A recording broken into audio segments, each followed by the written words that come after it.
Squid Game's final game is one of the most insane and inhumane games in fiction.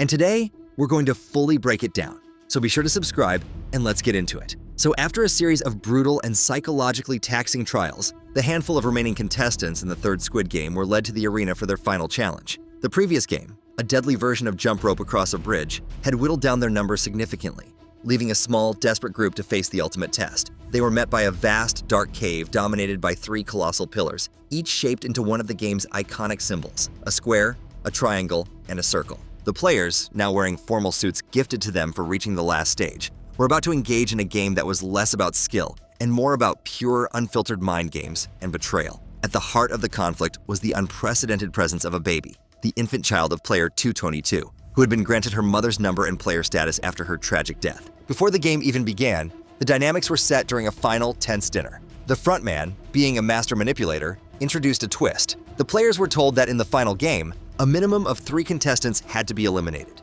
However, they were given the power to vote on whether they would collectively decide who those 3 would be. The vote passed, creating a powerful majority alliance of 6 players who immediately agreed to target the outsiders: Gi-hun, the unstable drug addict Min-soo, and the helpless baby. This established a terrifying us versus them scenario before the first timer even started ticking: the square pillar. The game began on the first platform, the yellow square pillar. The rules for this stage were brutally simple. A button appeared, and once pressed, a 15-minute timer would begin. Within that time, the group had to eliminate at least 1 player by pushing them off the edge. If they succeeded, a bridge would extend to the next pillar. If they failed to eliminate anyone before the timer ran out, every single player on the pillar would be eliminated simultaneously. With the press of a button by the sadistic and money-hungry player 100, the clock started ticking, and the majority alliance wasted no time in their decision-making. Their initial target was not Gi-hun or the baby, but rather player 125, Min-soo. They reasoned that his drug addiction and withdrawal made him unpredictable and a liability. The cold, democratic logic was that removing the weakest link first was the most efficient path forward for the group. The decision was swift and unanimous among the 6, but a crucial problem immediately arose. Who would be the one to actually push him? The fear of being grabbed and pulled down with the victim created a moment of hesitation. No one wanted to be the executioner, despite their collective death sentence on Min-soo.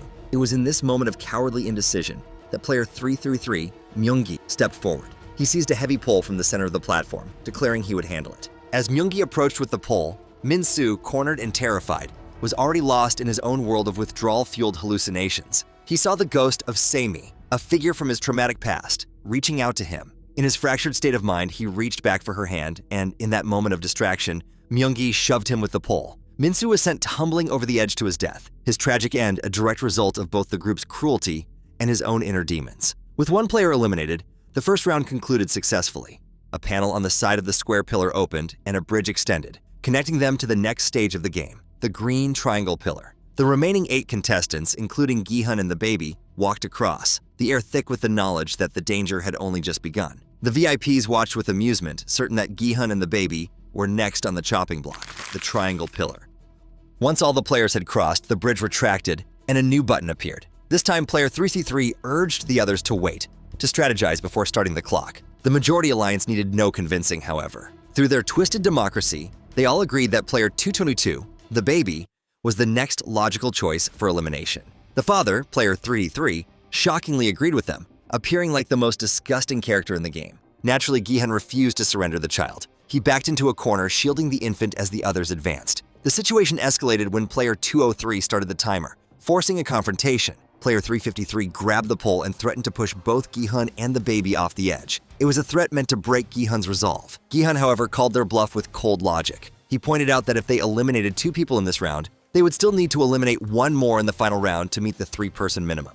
He sowed seeds of doubt, forcing them to wonder who among their own alliance would be the next to be sacrificed. His words created a crack in their unity, as the players realized Gi-hun was right. The alliance, momentarily stalled, came up with a new, more elaborate and deceptive plan. They tied their suit jackets together to create a makeshift safety rope, which they fastened to player 336. The plan they presented to Gi-hun was that they would all draw lots to see who would be eliminated, a supposedly fair process. Their real intention, however, was for player 386 to snatch the baby, while the father, player 33, stood ready with the pole to push Gi-hun off. Player 336 approached, reciting the lie about drawing lots. Gi-hun, seeing through the facade, pretended to agree but refused to hand over the baby. As player 336 lunged for the infant, Gi-hun acted swiftly. He grabbed player 336, pulled out the knife he had been given by the front man, and sliced through the suit jacket rope. The rest of the alliance tumbled to the ground as their anchor point was severed. In a stunning turn of events, as Gi-hun held player 336 at knife point, player 333 charged from behind with the pole, but instead of attacking Gi-hun,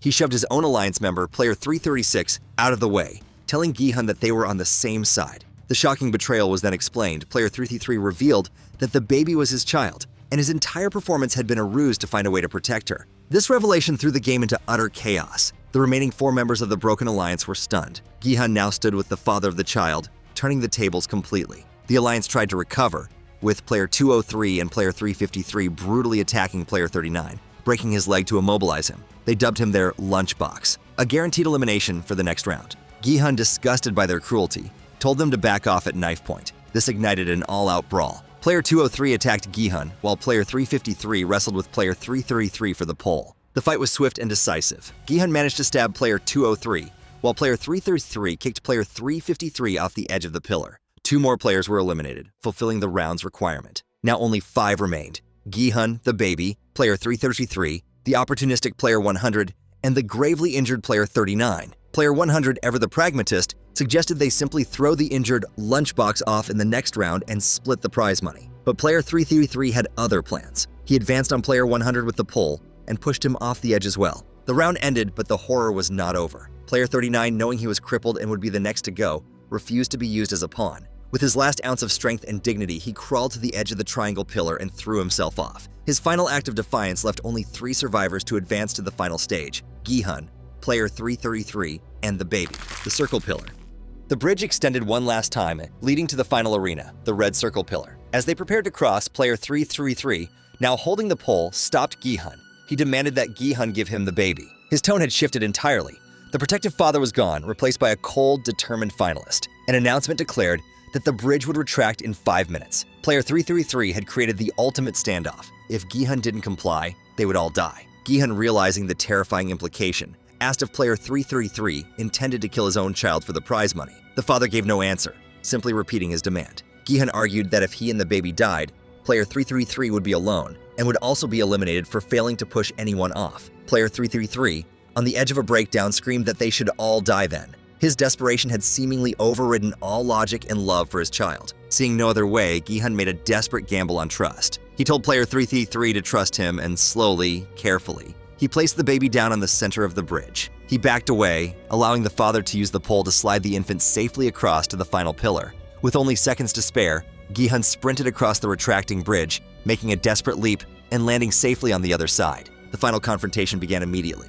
With no way off the pillar, the 2 men faced each other. Gi-hun condemned player 333 for his willingness to sacrifice his own child. The 2 men fought, and the pole was quickly knocked off the platform, leaving them to a frantic hand-to-hand struggle. Player 333, losing the fight, ran to the baby and held his own child over the abyss, threatening to drop her if Gi-hun came any closer. Gi-hun, horrified, threw his knife away and backed off as demanded. He wrapped his suit jacket around his arms for protection as player 333 picked up the knife and charged. Gi-hun was stabbed in the side, but he managed to grapple with his opponent. The struggle sent them both tumbling over the side of the pillar. In a breathtaking moment, Gi-hun managed to grab onto an exposed bar on the side of the pillar, catching player 333, who was now clinging desperately to the jacket wrapped around Gi-hun's arm. Both men dangled in the air, each clinging for life. The jacket began to rip under the strain. Player 333, weeping and terrified, could not bring himself to let go, but the tearing fabric made the choice for him. The jacket gave way, and he fell to his death. A winner's defiance. Gi-hun, wounded but alive, pulled himself back onto the top of the pillar. He had survived.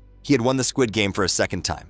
The baby was safe in the center of the platform. However, a final heartbreaking detail came to the surface. The round had not officially started yet, as no one had pressed the button on the final pillar. Gi-hun was the sole able-bodied contestant, but the game's rules were absolute. The button had to be pressed, and somebody had to die. With the VIPs and the front man watching his every move, Gi-hun walked to the center of the pillar and pressed the button. The final round officially began, with him and the baby as the only participants. He then picked up the infant, looked at her, and walked to the edge, staring directly at the VIP observation window. He held the baby tight, kissed her forehead, and returned to the center of the pillar, laying her down gently. Then, in a final, profound act of rebellion against the entire system, Gi-hun stood at the edge with his back to the drop. He spoke the words, "We are not horses, we are humans," and let himself fall backward into the abyss. His light on the scoreboard extinguished, leaving only one lit. Player 222, The baby was the winner. Gi-hun's self-elimination was the ultimate act of defiance. He refused to legitimize their game by winning it through the deaths of others. By sacrificing himself, he ensured the prize money would go to the most innocent soul in the competition, fundamentally breaking the cruel logic of the game he had been forced to play twice. In the control room, the frontman could only lower his head as the game concluded in a way he could never have predicted, with an act of profound humanity in a place designed to extinguish it. A very fitting game to end such a morally complex and reflective series. So what do you think of this final round? Does it best the OG Squid Game finale? Let us know in the comments below. And if you want to see more Squid Game content and theories, click the video on screen now.